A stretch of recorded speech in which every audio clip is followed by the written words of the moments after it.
खुशामदीद। शाम के 5 बज चुके हैं और आप देख रहे हैं इस वक्त 5 का पंच। मैं हूं आपका मेजबान इशफाक और हर दिन 5 बजे आपके सामने आते हैं, 5 खबरें लेकर आते हैं।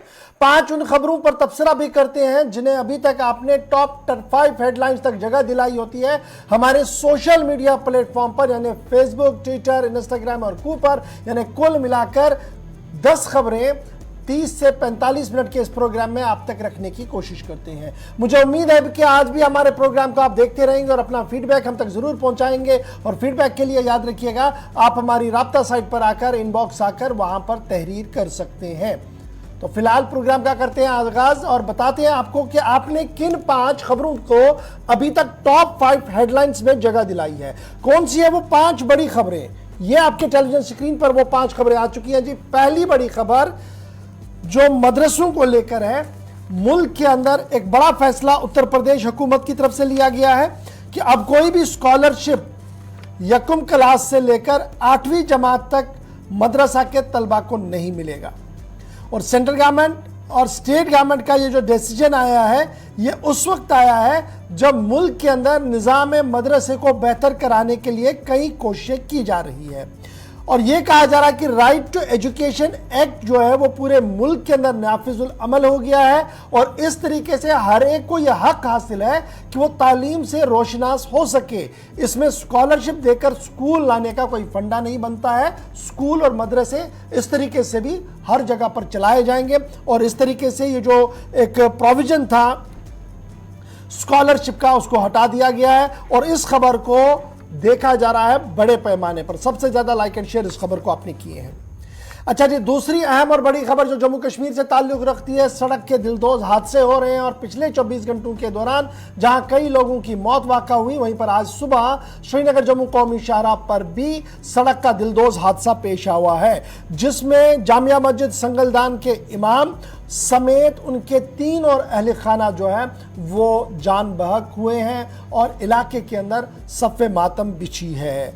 और ये माना जा रहा कि रास्ते पर थे JK 191449 गाड़ी नंबर थी, मारुति व्हीकल, जो गूल संगलदान से उधमपुर की ओर जा रही थी और गहरी खाई में प्रेम मंदिर चिनैनी के पास गिरी, जिसके नतीजे में आनन फानन में वहां पर ऑपरेशन शुरू किया गया। लेकिन जब तक गाड़ी तक पहुंचा जाता तब तक 4 लोगों ने दम तोड़ दिया था। इसके फौरन बाद जहां लेफ्टिनेंट गवर्नर ने इस पूरे मामले पर ताज़ियत का इजहार किया, वहीं पर साबिक वज़राए आला उमर अब्दुल्ला, गुलाम नबी आज़ाद और महबूबा मुफ्ती ने भी इस पूरे मामले पर ताज़ियत का इजहार किया है और लवाहिकीन के साथ जहां हमदर्दी का इजहार किया है, वहीं पर इन रास्तों पर आइंदा इस तरीके के हादसात ना हो, इस पर जामिया हिकमत अमली को तरतीब देने के लिए जोर भी दिया है। तीसरी खबर आप देख रहे होंगे, Khadi and village industry board की vice chairperson doctor Hina Bhatt को, और doctor Hina Bhatt Khadi and village industry की जो वाइस चेयरपर्सन है, उनका आज awareness camp cum interaction programme था।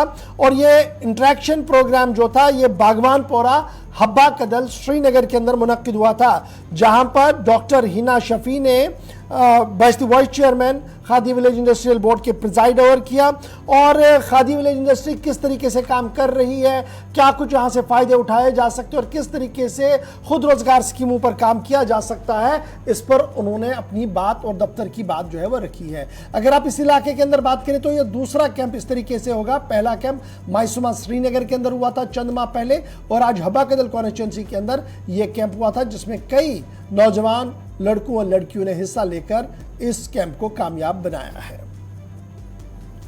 अच्छा जी, उसके बाद जरा चौथी खबर पर आते हैं। श्रीनगर का मौसम का मिजाज चूंकि मतला अबरालूद और अबरालूद मतले के बीच जहां रात का दर्जा हरारत मनफी तक चला गया है, वहीं पर महकमे मौसमियात की पेशन गोई के मुताबिक 7 दिसंबर तक दर्जा हरारत जूं का त्यों रह सकता है, यानी दर्जा हरारत मनफी रहेगा।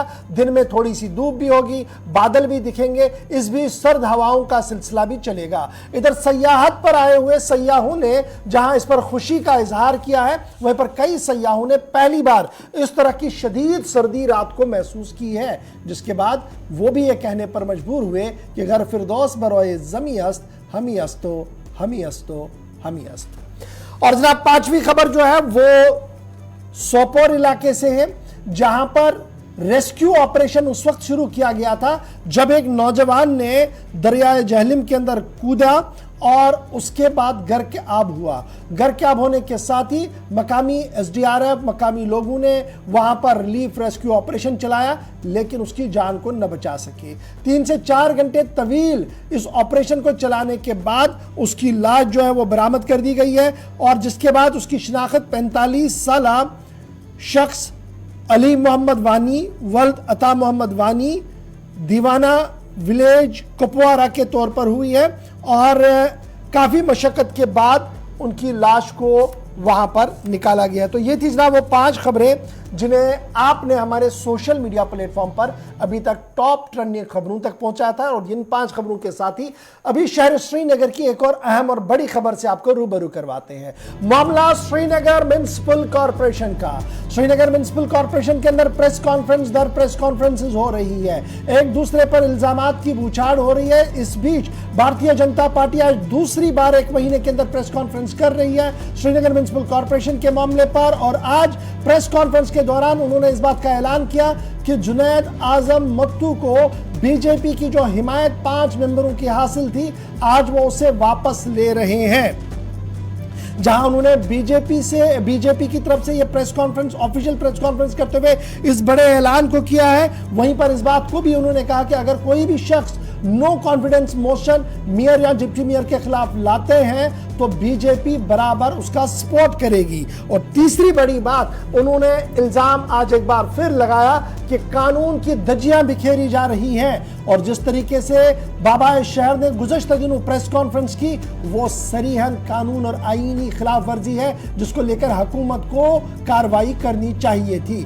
कॉर्पोरेटर्स बाइज्जत है और जिन अल्फाज का इस्तेमाल किया गया वो अनपार्लियामेंटेरियन है, उससे अंदाजा लगाया जा सकता है कि किस तरीके की हालात को बनाने की कोशिश की जा रही है। आपको याद होगा कि पिछले 2-3 दिन से इल्जामात की बौछार हो रही है, एक के बाद एक प्रेस कॉन्फ्रेंस हो रही है। इस बीच बड़ी खबर यह कि म्युनिसिपल कॉर्पोरेशन के अंदर बीजेपी ने यह दावा पेश किया कि पहले भी बीजेपी की हिमायत से जुनैद आजम मत्तू मेयर बने थे जब पीपल्स कॉन्फ्रेंस के साथ थे और जब अपनी पार्टी में चले गए तब भी बीजेपी ने अल्ताफ बुखारी के कहने पर उन्हें दोबारा से बाबाए शहर बनाने में मदद की है।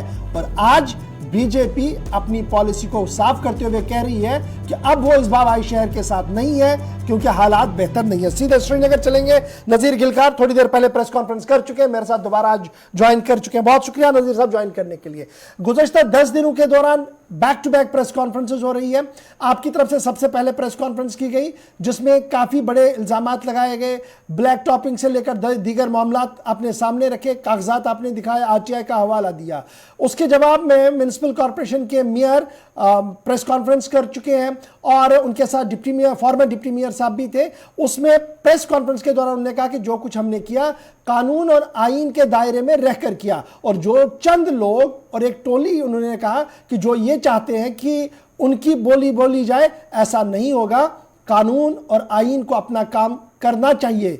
यहां तक कि नहीं, वो यहां तक भी चले गए कि बीजेपी ऐसे लोगों से खुद को दूर रखे। आज आप फिर प्रेस कॉन्फ्रेंस करते हुए अलहदगी का ऐलान कर रहे हैं। क्या मैं ये समझूं कि हालात हर दिन गुजरने के साथ खराब हो रहे हैं म्युनिसिपल कॉर्पोरेशन के अंदर? जी बेशक। शहर श्रीनगर में जो हमने ख्वाब देखा था, स्मार्ट सिटी के ख्वाब देखा था, कॉर्पोरेशन की तरफ से ख्वाब देखा था, जो पैसा सेंट्रल गवर्नमेंट की तरफ से आया, इतना पैसा आया कि हमारे पास अभी एक्शन प्लान नहीं है, इतना पैसा सरकार ने भेजा है। आफ्टर एप्लीकेशन ऑफ आर्टिकल 370 आप देखो सरकार ने कितना पैसा भेजा, लेकिन हमें पता नहीं चल रहा है कुछ लोगों को पैसा कहां गया।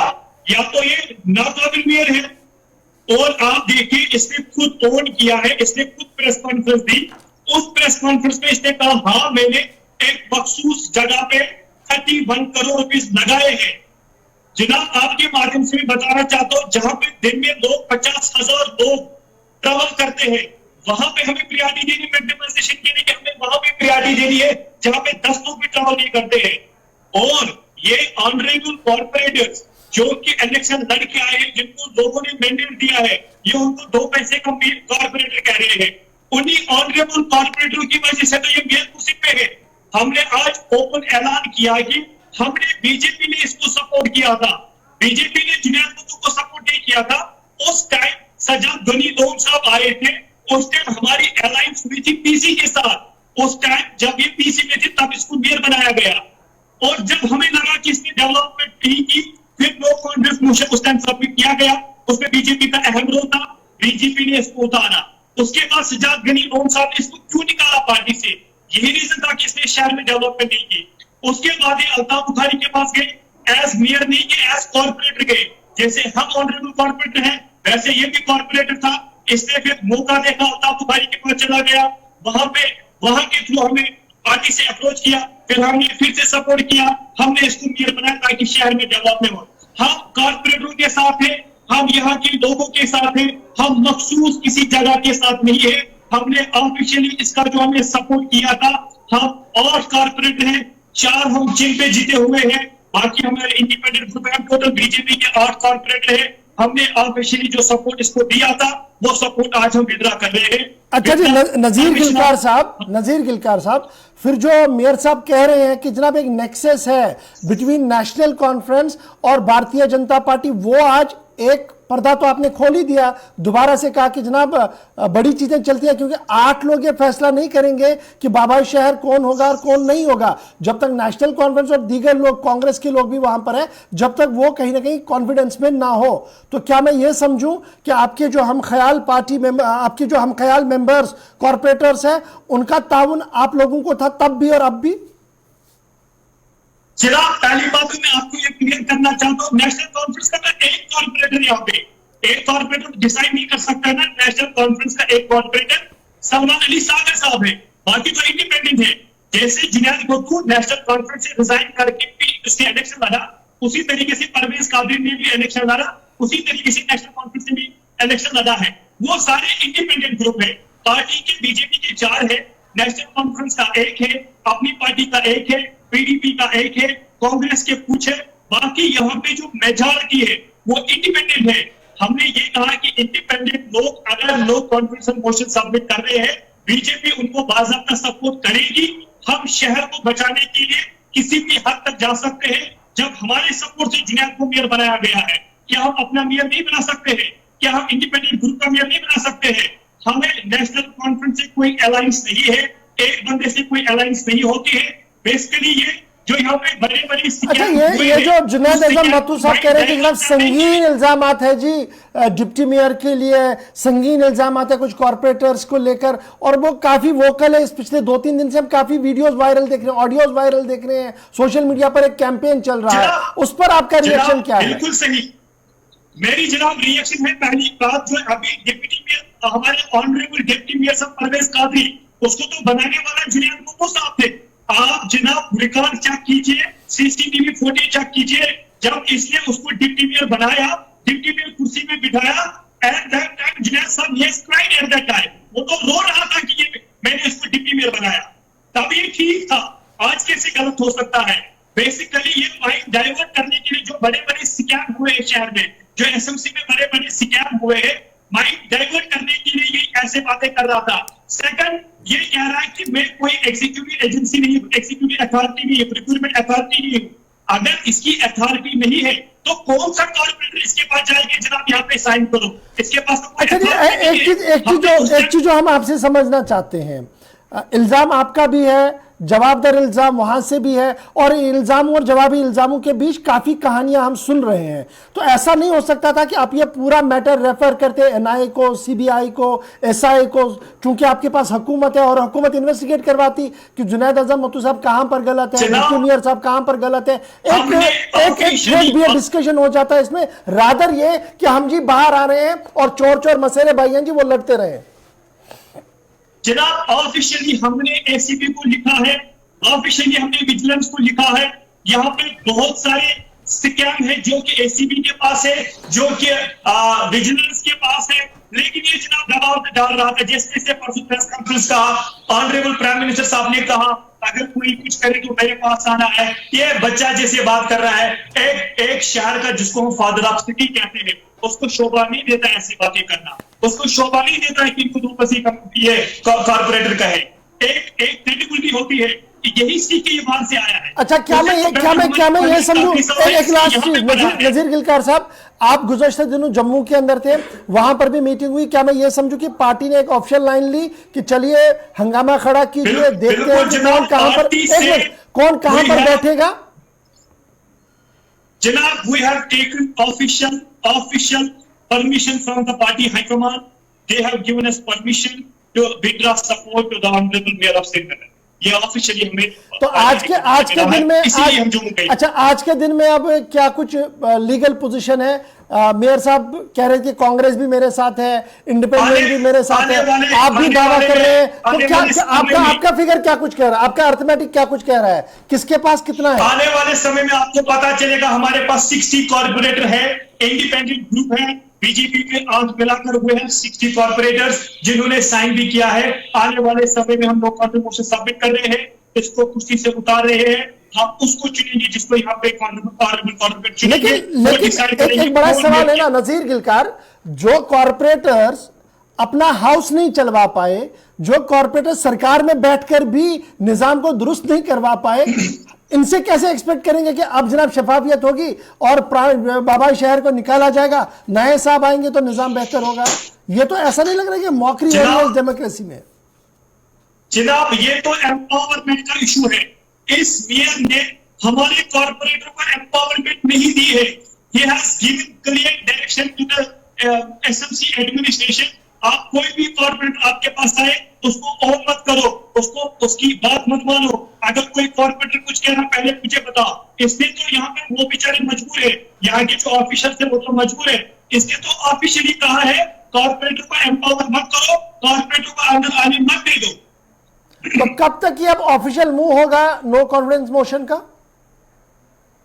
जनाब, आने वाले कुछ दिनों में हम नो कॉन्फिडेंस मोशन सबमिट कर रहे हैं। बहुत बहुत शुक्रिया जी नजीर हमारे साथ ज्वाइन करने के। नजीर गिलकार कॉर्पोरेटर अबाका दल से बता रहे थे कि बीजेपी हाईकमान से मशवरे के बाद फैसला लिया गया कि नो कॉन्फिडेंस मोशन मूव किया जाए और आज उन्होंने बाज़ाब्ता तौर पर इसका ऐलान किया। तो बहरहाल सूरत हाल क्या है बाबाई शहर की और आसपास के इलाकों की और शहर श्रीनगर की, जहां पर श्रीनगर म्युनिसिपल कॉर्पोरेशन का वजूद बनता है, वो आपके सामने। फिलहाल बढ़ते हैं आगे। एक और अहम और बड़ी खबर दिल्ली से इस वक्त डेवलप हो रही है और मामला सफारती मामला बन रहा है और मामला जम्मू कश्मीर का जुड़ा हुआ है। खबर इस वक्त दिल्ली से यह आ रही है कि वजीर आज़म दफ्तर और वजारत खारजा का दफ्तर लगातार इस कोशिश में है कि अक़वाम मुत्तहिदा से जम्मू कश्मीर के मुतनाज़ा मामले को हटाया जाए, जो दीरीना मामला वहां पर है। इससे पहले भी एक कोशिश की गई थी और अब खबर यह आ रही है कि एक बार फिर सफारती मामले को तेज कर दिया गया और ये दफा 370 के इख्तिताम के बाद दूसरा बड़ा मेजर डिसीजन हो सकता है, मेजर स्ट्राइक हो सकती है, जब अक़वाम मुत्तहिदा के अंदर जो मुतनाज़ा मामला पड़ा है, जिसको लेकर गुज़श्ता दिनों भी किरण रिजिजू साहब ने अपनी बात रखी कि किस तरीके से नेहरू वहां पर चले गए थे। भारत सफारती ताल्लुकात को बेहतर बनाते हुए अक़वाम मुत्तहिदा के टेबल से इस फाइल को निकालना चाह रहा है। इतना ही नहीं कि अक़वाम मुत्तहिदा के जो सलामती काउंसिल की अप्रूव के बाद जो फौजी मुबस्सिरीन सरहद के उस पार और इस पार जम्मू कश्मीर के अंदर दफ्तरों में बैठे हैं, उन दफ्तरों को भी मुकफ्फल और खाली कराने के लिए कोशिशों में आगाज हो गया है। जराया लगातार ये खबर हमें बता रहे हैं कि अक़वाम मुत्तहिदा के अंदर ये एक बड़ी पहल होगी भारत सरकार की। अब देखना होगा कि इसमें कितनी कामयाबी होगी, क्योंकि इससे पहले भी जब 5 अगस्त के बाद पाकिस्तान ने सलामती काउंसिल के अंदर जम्मू कश्मीर के मुतनाज़ा मामले पर गुफ्तगू करने की कोशिश की और चीन की हिमायत ली, उस वक्त भी भारत सरकार का एक मौक़िफ़ सामने आया था जिसमें उन्होंने कहा था कि यह 70 साल पुराना मामला है और टेक्निकल दौर में इस तरीके की बातें आज नहीं होती हैं, इसलिए इसको हज़फ किया जाए। तब तो नहीं हो पाया था, लेकिन उसके बाद कहा जा रहा है कि जहलिम के अंदर पानी बहुत बहा है। सफारती महाज पर भारत सरकार ने काफ़ी कोशिशें की हैं, रूस तक इसकी हिमायत में खड़े हो सकते हैं।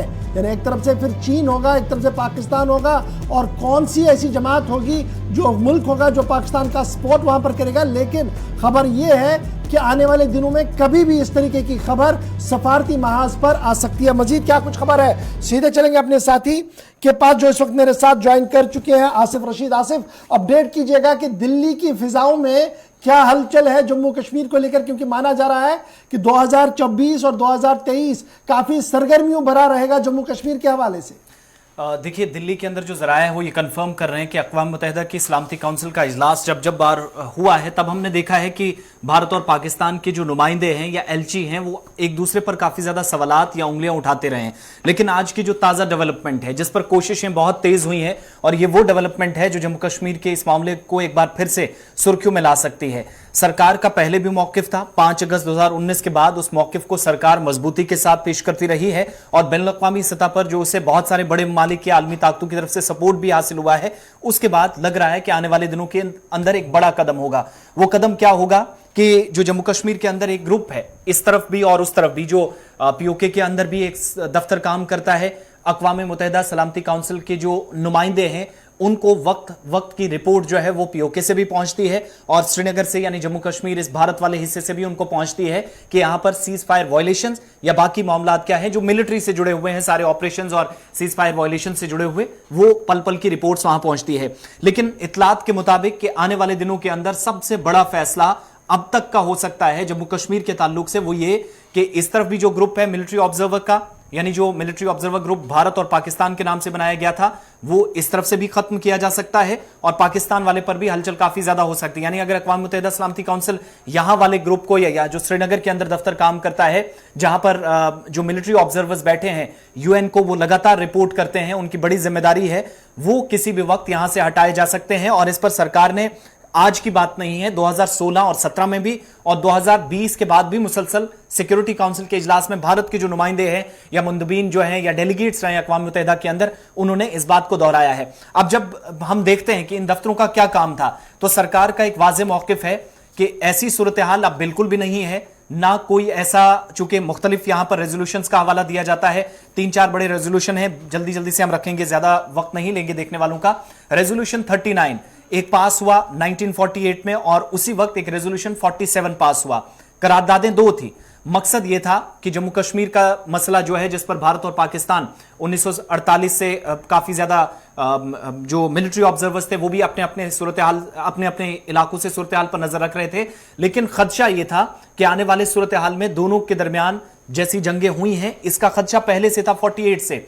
तो रेजोल्यूशन 47, जिसकी पाकिस्तान खुलकर हिमायत करता है कि जम्मू कश्मीर की सूरत हाल पर अक़वाम मुत्तहिदा भी करारदादों के मुताबिक, चूंकि मसला इंडिया ले गया था, लेकिन मसला ऐसा है जिस पर अक़वाम मुत्तहिदा नजर रख सकता है। पाकिस्तान का मौक़िफ़ है अकॉर्डिंग टू रेजोल्यूशन 47।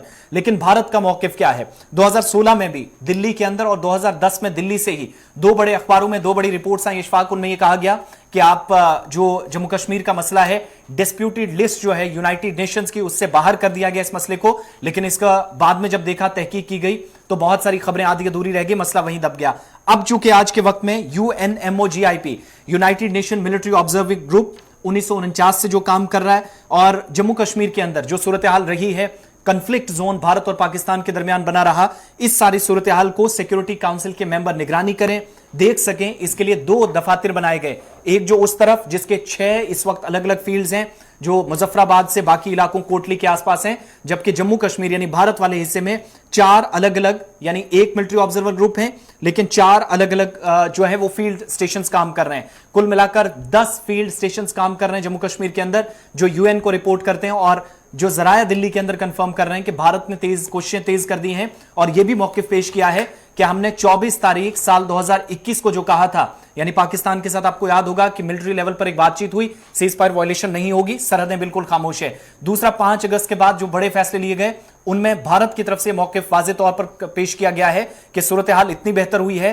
कि कोई भी ना तो इंसानी हुकूक की खिलाफवर्जी या कुछ नहीं। ये माना जाए कि 2019 के बाद ये एक और बड़ा डिसीजन होगा। बिल्कुल 10 फील्ड स्टेशंस हैं, किसी भी वक्त हटाए जा सकते हैं। तौर पर और सियासी महाज के साथ जो फॉरेन अफेयर्स डिप्लोमेसी हमारी, अगर वहां पर एक और कामयाबी होगी, तो वो अक़वाम मुत्तहिदा से किसी भी वक्त ये खबर सामने आ सकती है, जब दीरीना और मुतनाज़ा मामला जम्मू कश्मीर का हट सकता है। इस सिलसिले में लगातार सफारती कोशिशें तेज की गई हैं। बहुत बहुत शुक्रिया जी ज्वाइन करने के लिए हमारे साथ। बात जम्मू कश्मीर की हो रही है, और जम्मू कश्मीर के हवाले से आपको जरा सुप्रीम कोर्ट की भी खबर बताते चले, क्योंकि 370 और 35A के इख्तिताम के बाद यानी 5 अगस्त 2019 के बाद जम्मू कश्मीर के अंदर काफी ज्यादा कमीशंस इसी तरह से खाली पड़े थे और उन कमीशंस को बाज़ाब्ता तौर पर दोबारा से चालू करने के लिए, वहां पर सुनवाई हो, उनको चलाने के लिए बाज़ाब्ता तौर पर एक PIL supreme court of India के अंदर चली गई थी और उसमें यह दरख्वास्त की गई थी कि एब्रोगेशन ऑफ आर्टिकल 370 के बाद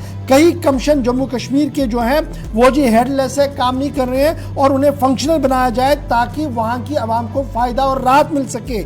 इस पूरी सुनवाई के दौरान चीफ जस्टिस ऑफ इंडिया ने सॉलिसिटर जनरल से ये वजाहत चाहिए कि वो इस पूरे मौके पर क्या कुछ कहना चाहते हैं, जिस पर सॉलिसिटर जनरल तुषार मेहता साहब का ये बात सामने आई कि वो इस पूरे मामले पर एक डिटेल रिपोर्ट रखना चाहते हैं, जिसके लिए कुछ वक्त चाहिए। जिसके बाद सुप्रीम कोर्ट ने सरकार के लिए हल्फनामा दाखिल करने के लिए 3 हफ्तों का वक्त जो है इस पूरे मामले पर दे दिया है। तो ये खबर सुप्रीम कोर्ट के हवाले से, जहां पर कमीशनों को लेकर बात हो रही थी और स्पेशली माइनॉरिटीज और दीगर कमीशनों की बात आज बड़े जोर शोरों से सुप्रीम कोर्ट के अंदर हुई है, जिसके बाद सरकार अपना मौकफ रखेगी, इस तरीके की बात जो है वो सामने रखी जा रही है। चलिए जनाब, बात जरा अदालतों की हो रही है तो Jammu Kashmir Ladakh common high court में भी एक बड़ा फैसला हुआ है और Jammu Kashmir Ladakh common high court ने जम्मू कश्मीर के रहने वाले हजारों नौजवानों को एक राहत दी है और ये उन लोगों के लिए राहत है जो पासपोर्ट निकालना चाहते हैं लेकिन किसी न किसी तरीके से उनकी फिजिकल वेरिफिकेशन में प्रॉब्लम्स आ रही हैं, कहीं ना कहीं कोई FIR है जो अभी मंतकी अंजाम तक नहीं पहुंचा है, जो कोर्ट के सामने भी नहीं आया है, तो उसको लेकर अदालत का एक बड़ा फैसला और राहत सामने आई है। अदालत का मानना है कि सिर्फ FIR दर्ज करने का मतलब नहीं है कि वो मुल्जिम है और उसे इस बुनियादी हक से महरूम रखा जाए, बल्कि अदालत ने आज ये साफ कर दिया कि FIR होने के बावजूद भी पासपोर्ट को जारी किया जा सकता है। एक बड़ा फैसला और बड़ी राहत जम्मू कश्मीर लद्दाख हाई कोर्ट की तरफ से हजारों नौजवानों के लिए। सीधे वकील के एडवोकेट ज़हूर अहमद साहब हमारे साथ हैं जो इस पूरे मामले की संजीदगी के साथ सुनवाई भी करवा रहे थे और मामला सुन भी रहे थे।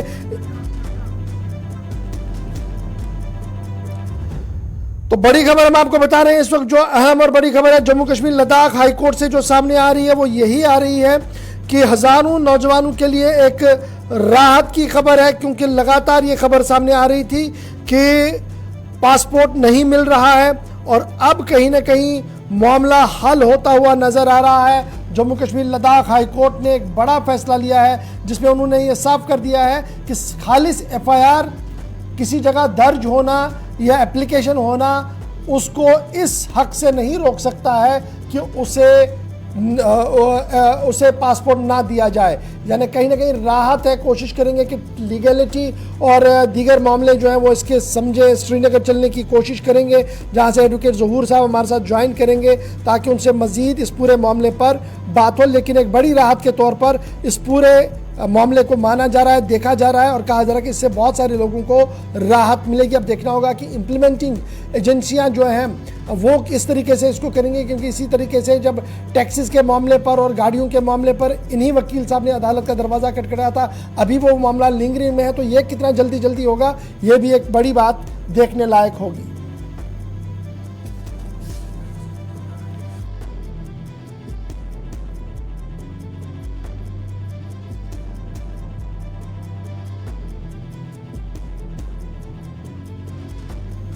चलिए जनाब, बढ़ते हैं जी आगे, बात करते हैं सियासत के उस अखाड़े की जहां पर सबसे ज्यादा खबरें 2019 के बाद देखने को मिली। महबूबा मुफ्ती की रिहाइशगाह श्रीनगर का गुपकार इलाका। खबर है कि श्रीनगर में महबूबा मुफ्ती के सरकारी रिहाइशगाह को खाली कर दिया है थोड़ी देर पहले और वो अपने नए एड्रेस पर चली गई है। ये वो नया मकान है जहां पर वो श्रीनगर से शिफ्ट होते हुए, गुपकार से शिफ्ट होते हुए आउटस्कर्ट्स ऑफ श्रीनगर में चली गई है। महबूबा मुफ्ती ने गुपकार की रेजिडेंस को खाली कर दिया, और ये उस वक्त कर दिया जब गुज़श्ता महीने उन्हें नोटिस दिया गया था कि आप इसको खाली करें और आपको बाज़ाब्ता तौर पर मुतबादिल दिया जाएगा। फाइनली ये वो मकान है जहां पर महबूबा मुफ्ती फिलहाल रहेंगी, जहां पीपल्स डेमोक्रेटिक पार्टी के सीनियर लीडर्स ने पहले इस बात की तस्दीक की थी और शाम होते होते तस्वीरें वहां से आई कि महबूबा मुफ्ती ने बाज़ाब्ता तौर पर उस मकान को हैंडओवर कर दिया है। वहीं पर साउथ कश्मीर के अंदर भी महबूबा मुफ्ती की एक और रेजिडेंट सरकारी रिहाइश गाह है, जिसको लेकर भी पहले ही नोटिस कल जारी कर दी गई थी। बल्कि खन्नाबल अनंतनाग के अंदर सिर्फ महबूबा मुफ्ती के लिए नोटिस जारी नहीं कर दिया गया था, बल्कि मजीद उन साबिक लेजिस्लेटर्स को भी नोटिस जारी कर दी गई थी जो खन्नाबल के अंदर रिहाइश पजीर है। इधर एक अहम और बड़ी खबर आज सामने साउथ कश्मीर अनंतनाग से आ रही है कि डिप्टी कमिश्नर जो डिस्ट्रिक्ट मजिस्ट्रेट भी है बशारत क्यूम, उन्हें बाज़ाब्ता तौर पर राहत थोड़ी सी इन सभी फॉर्मल लेजिस्लेटर्स को दी है। और अभी जो हमारे पास खबर आ रही है कि अब 15 दिन का वक्त उन्हें दे दिया गया है कि अब 15 दिन के अंदर अंदर मुतबादिल तलाश करें। लेकिन क्या सरकारी तौर पर उन्हें मुतबादिल दिया जाएगा या उन्हें आज खुद इसका मुतबादिल तलाश करना होगा? एक तरफ से ये सवाल है। दूसरी तरफ से हिज़्ब इख्तिलाफ की जमात नेशनल कॉन्फ्रेंस, कांग्रेस और PDP ने इस बात का इल्ज़ाम आयद करते हुए कहा कि जहां इलेक्टेड रिप्रेजेंटेटिव्स को महफूज मकामात पर रखा जा रहा है, वहां पर साबिक लेजिस्लेटर्स को जिस तरीके से रुस्वा किया जा रहा है, इससे सूरत हाल और अमन कानून की जो सूरत हाल है वो मजीद अबतर हो सकती है। क्योंकि एंटायर साउथ कश्मीर के अंदर सूरत हाल किस तरीके की है, किसी से कोई बात छुपी नहीं है। सीधे फिदा हुसैन के पास चलेंगे। फिदा, कल हम खबर कर रहे थे कि महबूबा मुफ्ती को नोटिस मिला घर खाली करने के हवाले से। शाम होते होते क्लियरेंस हुई। ये जनाब सिर्फ एक नहीं है बल्कि खन्नाबल के इस रेजिडेंशियल कॉलोनी के अंदर जहां पर ये सरकारी क्वार्टर्स है, सबको कहा गया था खाली करने के लिए। आज बाद दोपहर यह खबर भी आई कि डिप्टी कमिश्नर से मुलाकात के बाद बीच का रास्ता निकाला गया। किस हद तक इस खबर की तस्दीक हो रही है और क्या कुछ इस वक्त लेटेस्ट अपडेट है वहां से?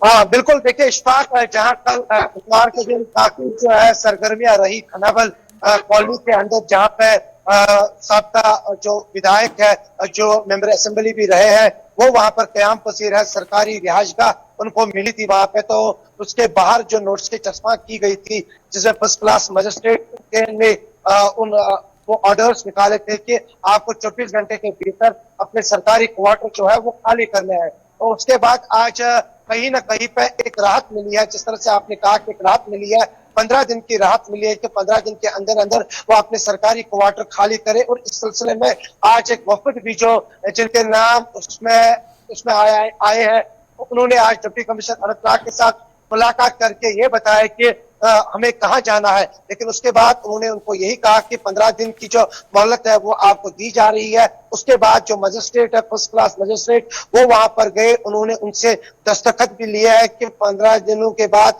आप आज खुद क्वार्टर जो है वो खाली करेंगे। तो कहीं ना कहीं पर जहां कल हमने ये बताया कि जो सरकारी रिहाइशगाह है, जहां पर ये साबिका जो MLAs है वो रह रहे हैं या साबिका MLCs वो रह रहे हैं, वहां पर उसमें कुछ काउंसलर्स भी है, तो उनके घरों के बाहर जो नोटिस चस्पा की गई थी, उसके बाद यही था उनका कि 24 घंटे जो है वो हमारे लिए कम है, क्योंकि 24 घंटों के अंदर हम अपनी जो नई रिहाइशगाह है उसको हम नहीं छोड़ सकते हैं। बड़ा हमें तलाश करना है, तो उसके लिए सारे इलेक्टेड रिप्रेजेंटेटिव्स रह चुके हैं और आज भी हैं कुछ लोग उसमें।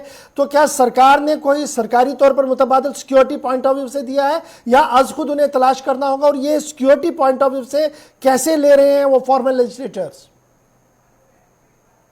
देखिए, जहां पे आपने कहा कि क्या सरकार इनके लिए मुतबादिल जो है वो सरकारी क्वार्टर्स क्या ढूंढेगी या फिर वहां पर उनको रखा जाएगा, ये अभी साफ नहीं हो रहा है। लेकिन कहीं ना कहीं पे जिस तरह से हमारी बात भी हुई है इन साबिक MLAs के साथ, तो उन्होंने कहा कि अगर ये चाहते हैं तो हम घर जा सकते हैं। उसके बाद ही कहीं ना कहीं पे उनका ये भी मानना है कि अगर हमें खट है, अगर हमें PSOs दिए गए तो हम कहां पर रख सकते हैं उनको। तो कहीं पे अगर आज की बात की जाए तो आज एक राहत जरूर इन साबिक MLAs को मिली। यहाँ पे 15 दिन की राहत जो है वो इनको मिली यहाँ पर, जब उन्होंने यहाँ पर जिला तरक्याती कमिश्नर अनंतनाग के साथ मुलाकात की। तो उसके बाद ही मुलाकात के बाद ये रास्ता साफ हुआ कि 15 दिन के अंदर अंदर इनको रिहायशी जो सरकारी रिहायशी गाह है वो इनको खाली करना पड़ेगा। बहुत बहुत शुक्रिया फिदा हुसैन हमारे साथ ज्वाइन करने के लिए। 15 दिन का वक्त फिलहाल मिल चुका है इन साबिक लेजिस्लेचर्स को अनंतनाग के अंदर,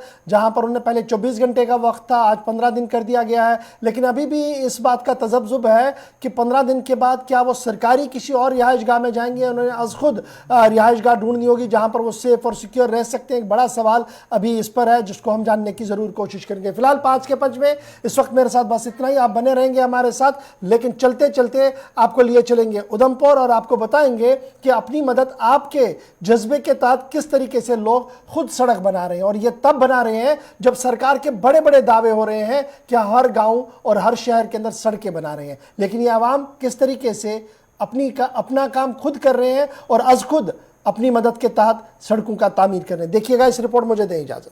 बिजली, पानी, सड़क, ये ऐसे मुद्दे हैं जिन मुद्दों पर सरकार गिर और बन जाया करती है, और ये मुद्दे आपको हर चुनावों में नेताओं की जुबान पर देखने को मिलते होंगे। लेकिन क्या ये वादे पूरे हो पाते हैं? इसका जवाब है नहीं। और ये हम क्यों कह रहे हैं, वो आपको ये तस्वीर बखूबी बयां कर रही होगी। आपको याद होगा कि लगभग ठीक ऐसी ही रिपोर्ट हमने आपको पहले भी दिखाई थी, क्योंकि जहां कोई नहीं पहुंचता वहां गुलिस्तान न्यूज अक्सर होता है। जगह उधमपुर के मेट्रो की है, जहां सड़क न होने की वजह से अब तक कई गर्भवती महिलाएं समय पर अस्पताल न पहुंचने पर दम तोड़ चुकी हैं। हर जो स्कीम के तहत जो है गरीब लोगों तक हर चीज पहुंचाई जा रही है। आज जिस ब्लॉक के अंदर हम आए हैं, जिस पंचायत के अंदर आए हैं, ये टिकरी वन में पड़ता है। देखिए ये जो लोग हैं ये खुद से काम कर रहे हैं। काम इसलिए कर रहे हैं, खुद से सड़क बनाई जा रही है। ये पूरी की पूरी महिलाएं हैं और हमने देखा कि 1 किलोमीटर का एरिया ये तय कर चुकी हैं। 1 किलोमीटर के अंदर इन्होंने ये इस तरह का जो है वो रोड बना दिया गया है। लेकिन क्या 2022 में भी इसी तरह से खबरें निकल के सामने आएंगी? और जिस तरह से ये बड़े बड़े दावे किए जा रहे हैं कि गांव के अंदर हर चीज जो है वो इंप्लीमेंट की जा रही है। देखिए ये खुद से जो है रास्ता बनाया जा रहा है। हमारे यहाँ एक अभी फिलहाल आज कोई 20 दिन हुए, 20-25 दिन हुए, एक लेडीज थी, उसका पहले भी ऐसे ही रास्ते में ही वो बच्चा हुआ था। अब तो हद ही हो गई, अब तो हद ही हो गई। वो लड़की बेचारी पकड़ कर ला रहे हैं उसको, ना उठाने लायक है, ना वो चारपाई पर लेकर जाने के लायक है। आधा बच्चा अंदर आधा बाहर, वो बच्चा नीचे गिरकर पूरा हो गया वो बच्चा। अब आप सुनाओ, अगर हमारी लेडीज की ये हालत है, पहले हम 9 महीने बेचारे उनको तकलीफ से पेट में रखेंगे, फिर रास्ते में हम उनको बेचारों को दुनिया में नहीं दिखाएंगे, रास्ते में ही मार देंगे। ये हमारा हाल है कि तो आज क्यों आपने सोचा कि हम, इसलिए कि हमारे इधर और भी 2-4 लड़कियां जो प्रेग्नेंट है, जो डिलीवरी होने वाली है। तो सुना आपने, लोगों का सड़क बनने का सपना आज तक पूरा नहीं हो पाया। जिस सपने को पूरा करने की जिम्मेदारी सरकार की थी, लेकिन सरकार आंखें मूंदे सोई पड़ी है, जिस कारण अब तक कई महिलाओं की जानें तक जा चुकी हैं। जिसके बाद गांव की महिलाओं ने मिलकर रोड बनाने की ठानी और कहा कि अब नहीं चलेगी सरकार की मनमानी। अब कोई वोट मांगने आएगा तो उसका बहिष्कार किया जाएगा।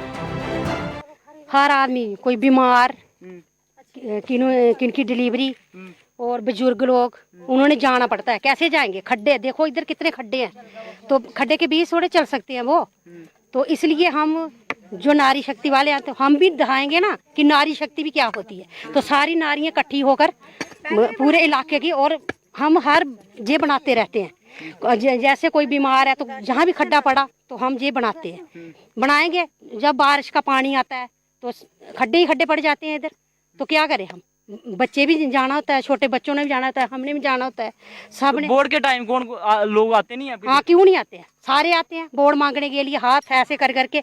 फिर तो हमें कोई दिखता नहीं है इधर, कोई भी नहीं। 5 साल से कोई नहीं दिखा इधर, और नई रास्ता बना। आप भी देख लो कितनी दूर से आते हैं हम, तो रास्ता इधर है नहीं। 2 किलोमीटर दूर गाड़ी पकड़ने जाना पड़ता है, 2 किलोमीटर। तो हम बच्चा लेकर जाएं, जहाँ सामान लाएं अपना, जहाँ सिर पे राशन लेने, हाँ राशन लेने भी हमें जाना पड़ता है। तो वो भी इधर नहीं है, बड़े दूर है, तो उधर जाना पड़ता है। बस सिर के ऊपर हमने उठाकर लाना पड़ता है। औरतों का यही काम है कि हम लाएंगे। और बेटी बचाओ, बेटियां, बेटियों को कहाँ लेकर कहाँ पढ़ाएं उनको हम? रोड हो तो हम बेच सकते हैं कहीं भी, तो हमारा दिल भी रहता है चलो गाड़ी आएगी बच्चों को लेकर जाएगी।